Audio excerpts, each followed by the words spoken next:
Yesterday, I signed a letter for rabbis that has now been signed by over 650 different rabbis from around the world.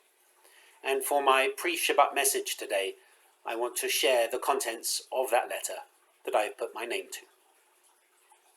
The Jewish people face a grave moral crisis, threatening the very basis of Judaism as the ethical voice that it has been since the age of Israel's prophets.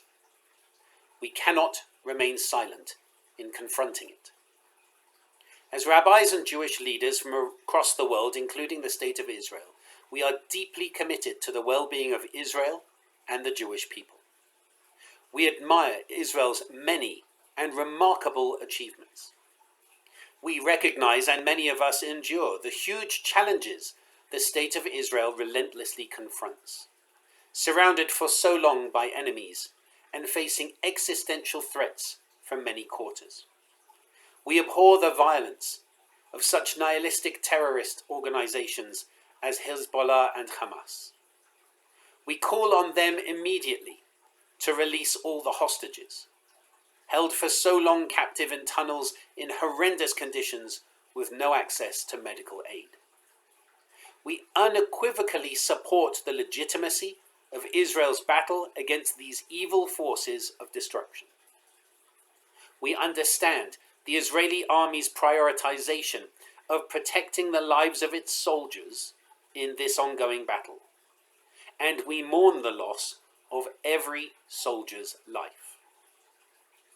But we cannot condone the mass killing of civilians, including a great many women, children and elderly, or the use of starvation as a weapon of war.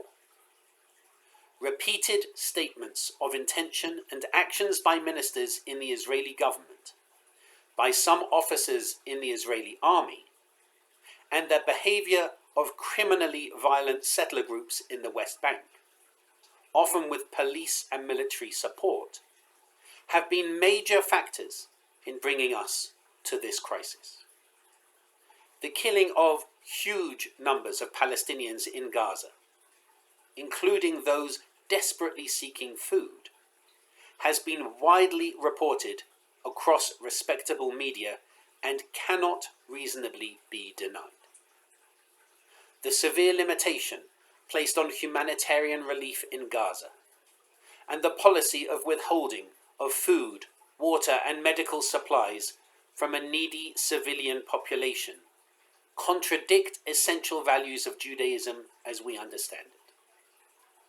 Ongoing unprovoked attacks, including murder and theft against Arab populations in the West Bank, have been documented over and over again. We cannot keep silent. In the name of the sanctity of life, of the core Torah values that every person is created in God's image, that we are commanded to treat every human being justly, and that wherever possible, we are required to exercise mercy and compassion. In the name of what the Jewish people has learned bitterly from history as the victim, time and again, of marginalization, persecution, and attempted annihilation.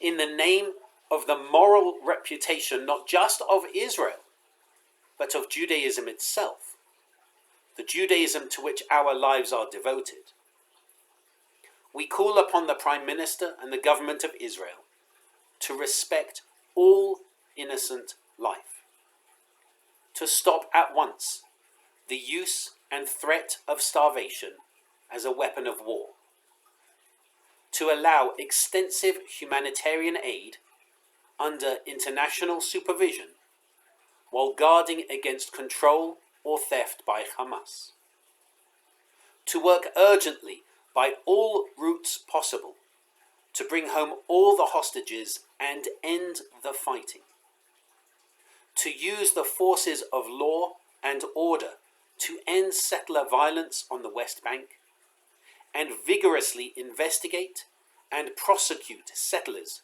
who harass and assault Palestinians, to open channels of dialogue together with international partners to lead toward a just settlement, ensuring security for Israel, dignity and hope for Palestinians, and a viable, peaceful future for all the region. To quote Rabbi Jonathan Sachs, "I am a Jew because our ancestors were the first to see that the world is driven by a moral purpose, that reality is not a ceaseless war of the elements to be worshipped as gods, nor history in a battle in which might is right and power is to be appeased. The Judaic tradition shaped the moral civilization of the West, teaching for the first time that human life is sacred, that the individual may not be sacrificed for the mass, and that rich and poor, great and small, are all equal before God." This is an important statement for me to sign, and in tonight's sermon I'll be sharing what I had to go through to sign this, to share what I've been wrestling with personally. And I really hope that you'll be able to join us for that. It's our lay-led service, so we have a number of members of our community helping to lead the service. I'll be giving the sermon. I think it's really important on this theme, particularly now. It's a personal sermon about what I've been wrestling with, and I encourage you to join us for that. Tomorrow we have our Torah study, and then after our Shabbat Shacharit service, we're heading to St. John's, United Methodist up the road. We're going to be looking at belief and action, or belief and or action. It's our second interfaith Bible study. The first one was wonderful. I really encourage you to join us. And also save the date. Save the date for the following Shabbat, the first Shabbat morning in August, when we will be having a conservative service. This huge tome is the pulpit copy of the Siddur. We're diversifying our spiritual offerings. We're showing that it's really important for members to come as you are. And that means that different people like to pray in differing ways. And we have a lot of people who have expressed interest in this conservative service. I do hope that you'll be able to join us for that.